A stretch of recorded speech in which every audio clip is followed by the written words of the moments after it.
Gallup has a new poll out about how Americans identify politically, and some of the stuff is surprising. So first, let's take a look here on the issue of social issues. So, of course, they're referring to gay marriage and abortion and marijuana and things of that nature. So as you can see here, historically, from 1999 and onward, the American people have self-described as conservative when it comes to social issues. And you can see the breakdown there. So in 1999, 39% of the American people would say they're conservative on social issues. Only 21% would say they're liberal on social issues. And then as time went by, there was the numbers held fairly steady. In 2009, you actually saw a spike in the wrong direction. You saw a spike where 42% of the American people said they're conservative and 25% said they're liberal on social issues. But then today, oh, would you look at that? We have a dead tie. So historically, Americans have always said on social issues, I'm conservative.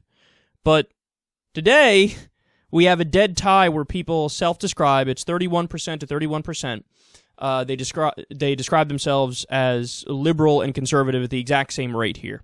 Now, I should also add the very important caveat that this is actually the worst way to do a poll, because it's not as accurate as if you go issue for issue. So if you go through the actual issues themselves, you'll find that the American people are actually overwhelmingly liberal, especially on social issues. But they've always thought that they were more conservative.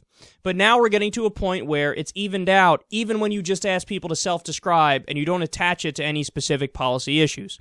That's very telling, and it shows that liberals are winning on that front. We are now winning on the front of gay marriage, marijuana and drug laws, and things like that. Now, let's take a look at the next chart here. This is for economic issues. Okay, so this is depressing, because you see here that economically, the American people are more likely to describe themselves as conservative. In 1999, it was 44% said they were conservative on economics. Only 16% said they're liberal.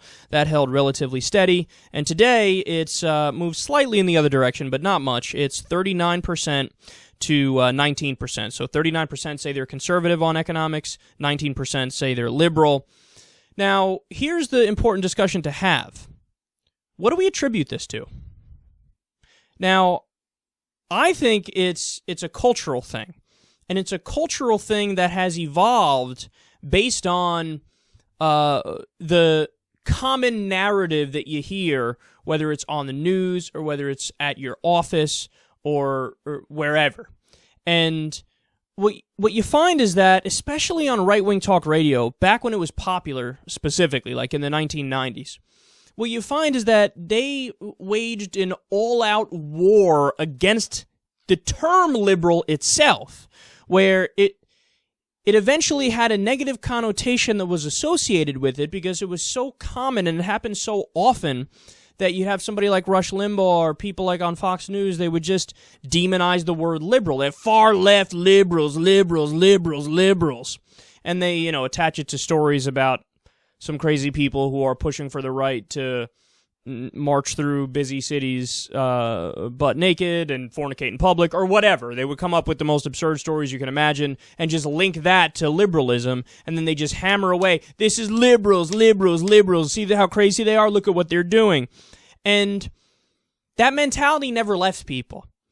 So conservative became a rosy term, a happy term, like, oh, you're describing your parents who are just good people who are looking out for you and care about you, but they have a good set of morals and values, and they're conservative.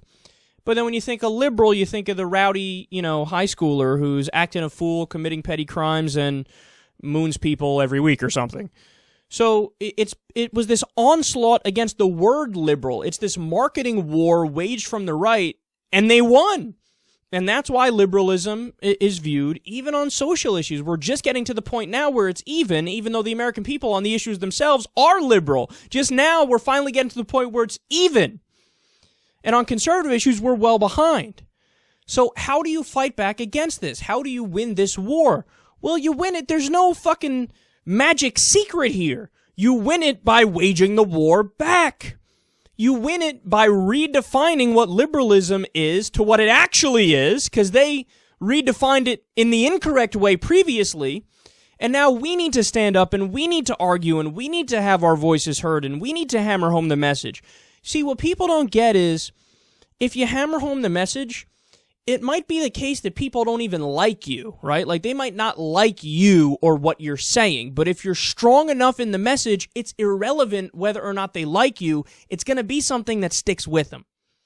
So you can repeat it. People fucking hate Dick Cheney and people hated George Bush, but they said Iraq and 9/11 in the same sentence 817 times, so people casually thought, well, I guess Iraq has something to do with 9/11. And even to this day, a lot of people think Iraq has something to do with 9/11. They didn't even like those guys, but since they said it enough, people went, it must be true, they keep saying it. So if we were to come out and start saying, I'm a proud liberal, oh, you're not a liberal? What's wrong with you? If you hammer home that message, eventually, even if people don't like you, they're going to go, well, I guess, I am liberal. Of course I'm liberal. What do you mean? I'm not the odd man out here. What are you talking about? So we need to do that. And remember, the definition of the word liberal is favorable to progress or reform, as in political or religious affairs. Who could not be in favor of reform for that stuff? What, is religion perfect and is politics perfect? So we don't need to reform it at all? No, of course it's not perfect. Everybody knows it's not perfect. You'd have to be an idiot to not want to reform those things. Of course you should want to reform those things. So that's one of the definitions. Another one is of, pertaining to, based on, or advocating liberalism, especially the freedom of the individual and government guarantees of individual rights and liberties. Okay, they're saying liberals are the people who support freedom and liberals are the people who support rights and liberties. For somebody to say they're not liberal, your response should be, oh, that's so sad. What's wrong with you?